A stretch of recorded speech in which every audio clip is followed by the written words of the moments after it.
വെളിപാട് പുസ്തകം 3-ാം അധ്യായം. വെളിപാട് പുസ്തകം 3-ാം അധ്യായം അതിൻ്റെ 19-ാമത്തെ വാക്യം. ഇതെപ്പോഴും ഓർത്തിരിക്കുക. എന്നെ യേശു സ്നേഹിക്കുന്ന എനിക്ക് എങ്ങനെ അറിയാം? എനിക്ക് പ്രിയമുള്ളവരെയൊക്കെയും ഞാൻ ശാസിക്കുന്നു.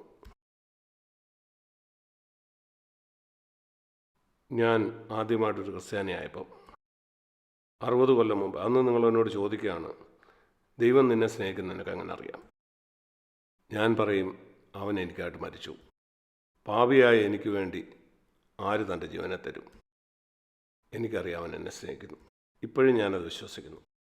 ഇപ്പം ഞാൻ കർത്താവിനെ കൂടുതൽ അറിഞ്ഞപ്പോൾ എനിക്ക് കൂടുതൽ പറയാൻ കഴിയും. നിനക്കെങ്ങനെ അറിയാം യേശു നിന്നെ സ്നേഹിക്കുന്നെന്ന്? കാരണം അവൻ എന്നെ ശാസിക്കുന്നു. ഞാൻ അവൻ്റെ വചനം വായിക്കുമ്പോൾ അവൻ എന്നെ തിരുത്തുന്നു. ഒരു ദിവസത്തിൽ തന്നെ ഒരു കാര്യത്തിലൂടെ അല്ലെങ്കിൽ മറ്റൊരു കാര്യത്തിലൂടെ എൻ്റെ മനസ്സാക്ഷിയിൽ അവൻ്റെ ശാസ്ത്രയുടെ ശബ്ദം ഞാൻ കേൾക്കുന്നു. ആ വ്യക്തിയോട് നിനക്കുള്ള ആ മനോഭാവം അത് ശരിയായിരുന്നില്ല, അതിൽ നിന്ന് രക്ഷപ്പെടുക. നിൻ്റെ ആ ചിന്ത അത് ശരിയല്ല. അവനോട് നിനക്ക് ക്ഷമിക്കാത്തൊരു മനോഭാവമുണ്ട്. അവൻ നിന്നെ മുറിപ്പെടുത്തി, ശരിയാണ്. എന്നാൽ ആ ക്ഷമിക്കാത്ത മനോഭാവം യേശുവിൻ്റെ ശിഷ്യന് ചേരുന്നതല്ല. അവനെന്നെ ശാസിക്കുന്നു. അങ്ങനെ യേശുവിൻ്റെ സ്നേഹം എൻ്റെ ജീവിതത്തിന് അവസാനം വരെ അനുഭവിക്കാൻ ഞാൻ ആഗ്രഹിക്കുന്നു. യേശു ക്രിസ്തു വരുന്നത് വരെ. അതുകൊണ്ട് അവൻ്റെ ശാസന ഞാൻ ഇഷ്ടപ്പെടുന്നു. തങ്ങളെ ആരെങ്കിലും പുകഴ്ത്തിയാൽ അവർ വളരെയധികം സന്തുഷ്ടർ ആകുന്ന ഞാൻ കണ്ടിട്ടുണ്ട്, അവരെക്കുറിച്ച് നല്ലത് കേൾക്കുമ്പോൾ. എന്നാൽ ആരെങ്കിലും ശാസിച്ചാൽ അവർ വളരെയധികം ദുഃഖിതരാകുന്നു. സങ്കീർത്തനത്തിൽ ഇപ്രകാരം പറയുന്ന ഒരു വാക്യമുണ്ട്, നീതിമാൻ എന്നെ അടിക്കട്ടെ, അതെൻ്റെ തലയെ അഭിഷേകം ചെയ്യുന്നത് പോലാണ്.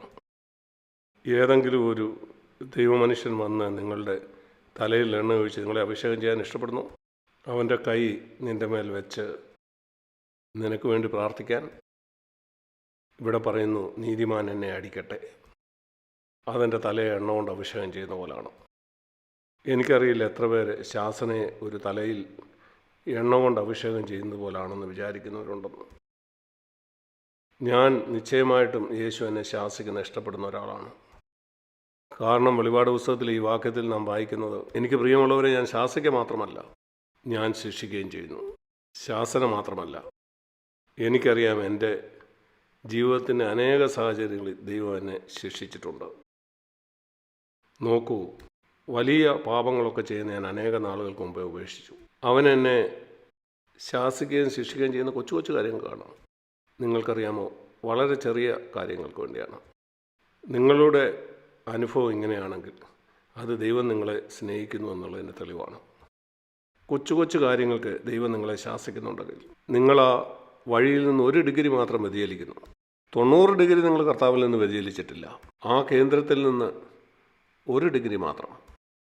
കർത്താവിൽ നിന്ന് ആ 1 ഡിഗ്രി നിങ്ങൾ വ്യതിചലിക്കുന്നു. കർത്താവ് നിങ്ങളെ ശാസിക്കുന്നതായിട്ട് നിങ്ങൾ കേൾക്കുന്നുണ്ടോ? അങ്ങനെയെങ്കിൽ നിങ്ങൾ അനുഗ്രഹിക്കപ്പെട്ട ഒരാളാണ്, അനുഗ്രഹിക്കപ്പെട്ട ഒരു സഹോദരിയാണ്. യേശു ക്രിസ്തു മടങ്ങി വരുന്നത് വരെയും നിങ്ങൾ അങ്ങനെ ആയിരിക്കുക. അതിൽ തുടരുക. കർത്താവ് നിങ്ങളെ സ്നേഹിക്കുന്നു എന്നതിൻ്റെ തെളിവാണത്. അവൻ നിങ്ങളെ ശിക്ഷിക്കുന്നു. ചിലപ്പം ചെറിയൊരു പനിയായിരിക്കാം, അല്പസമയം നിന്നെ കിടക്കയിലാക്കുന്നു. ദൈവത്തിന് മുമ്പാകെ താഴുക. പൗലോസിന് അവൻ്റെ ശരീരത്തിൽ ദൈവം ഒരു ശൂലം കൊടുത്തു, അവൻ നിഗളിക്കാതിരിക്കാൻ. ഞാനങ്ങനെ നിഗളിക്കാൻ ഒരു സാധ്യതയുമില്ലെന്ന് നിങ്ങൾ ഓർക്കരുത്. ഞാൻ എപ്പോഴും ആ ഭയത്തിൽ തന്നെയാണ് എൻ്റെ ജീവിതം കഴിക്കുന്നത്. എന്നാൽ എനിക്കറിയാം ഞാനതിൽ വീഴുകയില്ലെന്ന്. കാരണം എന്നെ സ്നേഹിക്കുന്ന ഒരു പിതാവ് എനിക്കുണ്ട്. ഞാനൊരല്പം വ്യതിചലിക്കുമ്പം അവൻ എന്നെ ശാസിക്കുകയും എന്നെ തിരുത്തുകയും ചെയ്യുന്നു. യേശുവിന് ഒരു 0.1 ഡിഗ്രി ഞാൻ വ്യതിചലിക്കുമ്പോൾ പോലും അത്രമാത്രം അവൻ എന്നെ സ്നേഹിക്കുന്നു. ഞാൻ കണ്ടെത്തിയ മറ്റൊരു കാര്യം കൂടെ ഞാൻ പറയാം. നിങ്ങളെ തിരുത്തുമ്പം നിങ്ങൾ മുറിപ്പെട്ടെന്ന് കർത്താവ് കണ്ടാൽ അവൻ നിന്റെ വഴിക്ക് വിടും. അതും ഞാൻ കണ്ടിട്ടുണ്ട്. അവൻ എപ്പോഴും തിരുത്തിക്കൊണ്ടിരിക്കുന്നില്ല. അവൻ തിരുത്തുമ്പം നിങ്ങൾ മുറിപ്പെടുന്നുണ്ടെങ്കിൽ.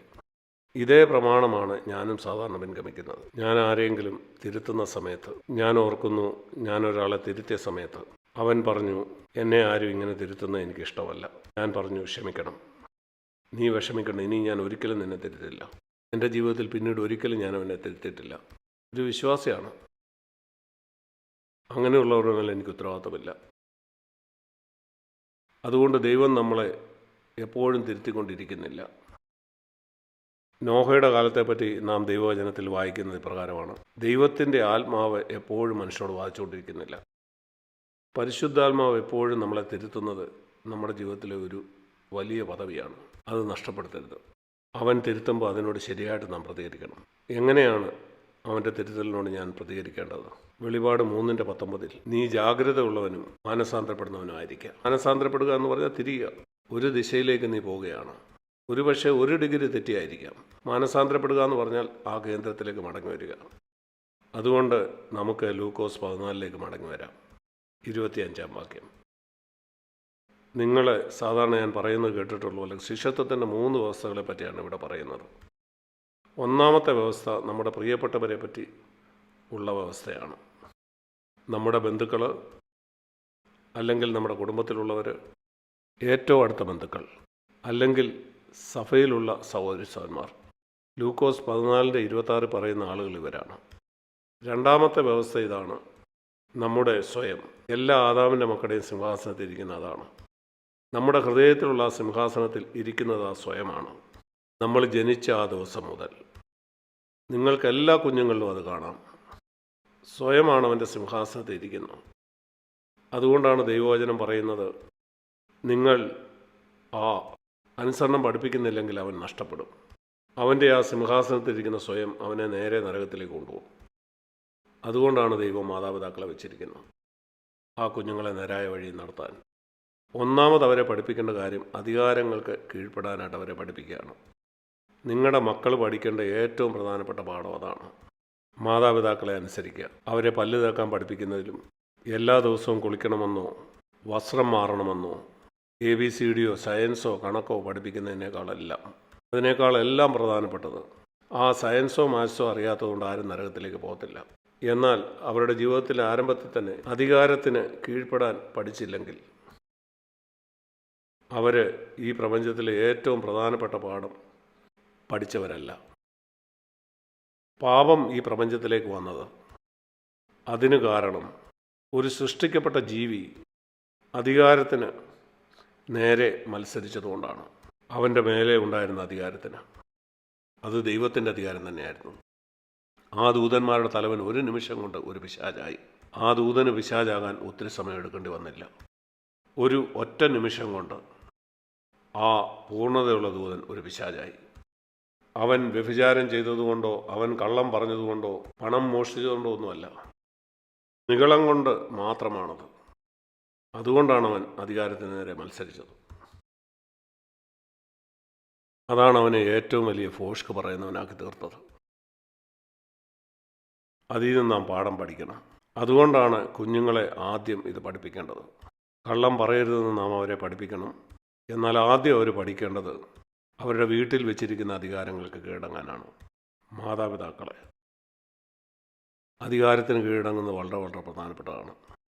അത് ആണ് അവനിവിടെ ആദ്യം പറയുന്നത്. ആ സ്വയത്തെ ആ സിംഹാസനത്തിൽ നിന്ന് പുറത്താക്കണം.